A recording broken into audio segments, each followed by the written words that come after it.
Global skill development mission में आपका स्वागत है। पिछले काफ़ी सारे सेशंस में मेथड से रिलेटेड काफ़ी सारी नई नई टर्म्स को वर्कआउट करते आ रहे हैं। इस सेशन में हम बात करेंगे दो इम्पोर्टेंट टर्म्स के बारे में जो हम पिछले सेशंस में अध्ययन कर चुके हैं, ओवरराइडिंग और ओवरलोडिंग। इस सेशन में हम बात करेंगे कि इन दोनों के बीच में क्या डिफरेंस है। सबसे पहले बात करते हैं हम मेथड ओवरलोडिंग और मेथड ओवरराइडिंग के डिफरेंसेस के बारे में।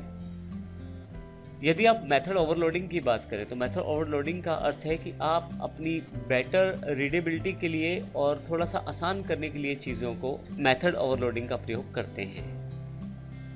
जबकि मेथड ओवरराइडिंग में जब आप किसी सुपर क्लास में दिए गए मेथड को दोबारा रीडिफाइन करते हैं सब क्लास में, तो उसे मेथड ओवरराइडिंग कहा जाता है। दूसरा जो डिफरेंस है, जब आप मेथड ओवरलोड की बात करते हैं तो वह एक क्लास के अंदर ही किया जाता है, अर्थात एक क्लास में ही एक ही नाम से काफ़ी सारे मेथड्स बनाए जाते हैं और इसी टर्म को हम मेथड ओवरलोडिंग कहते हैं। परंतु मेथड ओवरराइडिंग की बात करें तो यहाँ पे दो क्लासेस रहती हैं, एक सुपर क्लास और एक सब क्लास। सुपर क्लास जिसमें पहली बार मेथड को डिफाइन किया जाता है और सब क्लास जब आप मेथड को रीडिफाइन करते हैं दूसरी बार, इस प्रोसेस को ही मेथड ओवरराइडिंग कहा जाता है।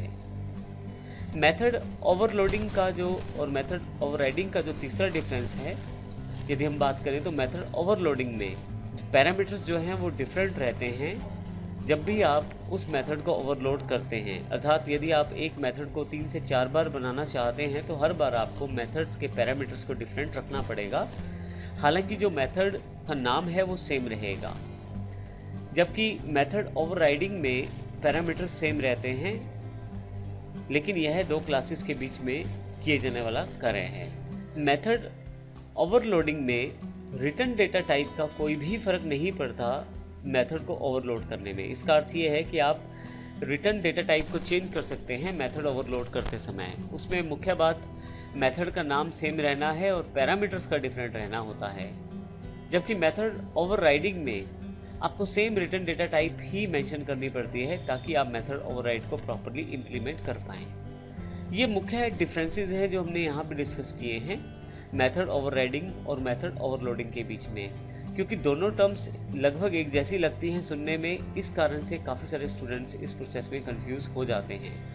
तो यहाँ इन एग्जाम्पल्स को वर्कआउट करने के बाद हमें उम्मीद है कि आप इन दोनों में भेद कर पाएंगे। तो इस सेशन में हमने ओवरराइडिंग और ओवरलोडिंग के दोनों के डिफरेंस के बारे में जाना है, जबकि अगले सेशन में हम एक इम्पॉर्टेंट एस्पेक्ट की बात करेंगे, वो है फाइनल। हम देखेंगे फाइनल को किस प्रकार से जावा में प्रयोग किया जाता है। धन्यवाद।